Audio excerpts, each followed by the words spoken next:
Hey, Hotep. We're on the highways and the byways of consciousness, man. Yeah, it's your host, Iakongoi, Dawit Tafari. Thank you so much for joining us. Once again, we bring you that uplifting, inspiring, enlightening information. It's Spirit Talk FM YouTube style. Hey, you know that our style of reasoning is based upon paradigm shifting information that becomes gnosis over the duration. So, what we bring for you is information. Then you do the research and it becomes your own knowledge, wisdom, and understanding. Short word, gnosis.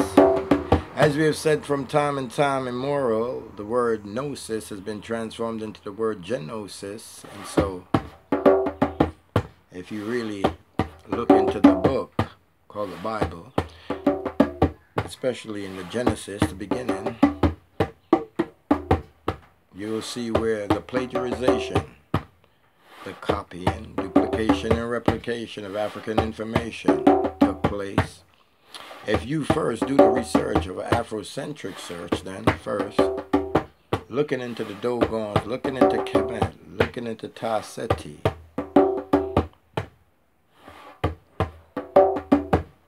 then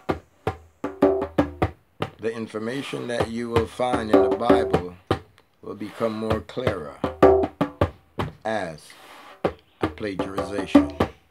We have said chapter 1 of Genesis speaks of the original story of the Dogons, of man and female, or male and female, being created together. Then it speaks further in the Dogon story of one who was impatient, who cut the side of Amma and broke free alone. You find that in Genesis chapter 2, when man is created alone. Hey, we're going to catch up. Should we continue? You like it? On the highways and the byways of consciousness, we suggest you buckle up for the ride. Spirit Talk FM with your host, Iakongoi. Hey, we like it, we like it, we like it. You like it? Let's keep on doing it.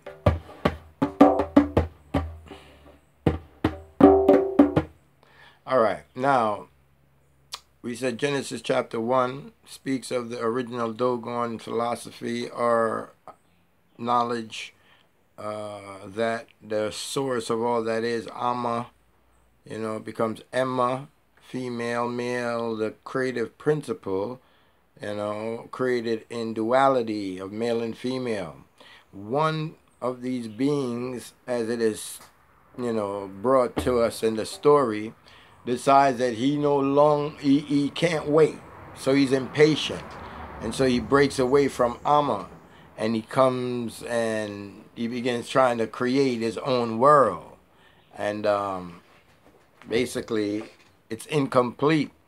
The world we see, the world that didn't have spirit, that lacked that union of the feminine principle, and so we came into the patriarchal ideologies, and the patriarchal ideologies that said it's a man god and these things, and that's the Urugu of the Dogon story, who broke out of the side, ripped the side of the creative principle and came out alone.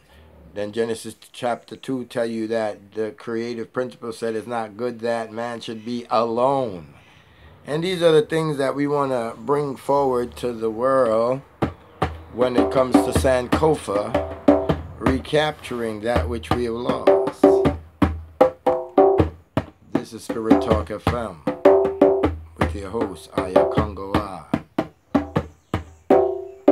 Dawit Tafari. Yeah, it's the same Dawit, man. Big up to the Nyabingi family, man. Big up to all Rastafari ones yachting on the planet, because guess what? We must have a Rastafari union, And all the mystical and the mystical and all the other kind of mysticism that we see the Rastafari one speaking on YouTube, coming forward as if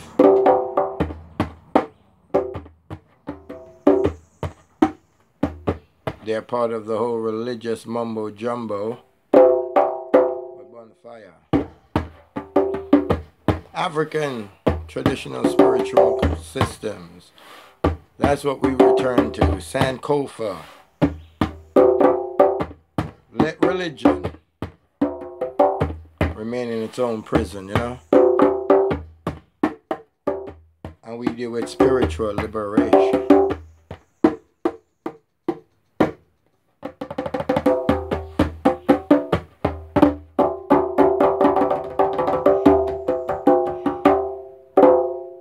Thank you. That's the first clipping, or sipping.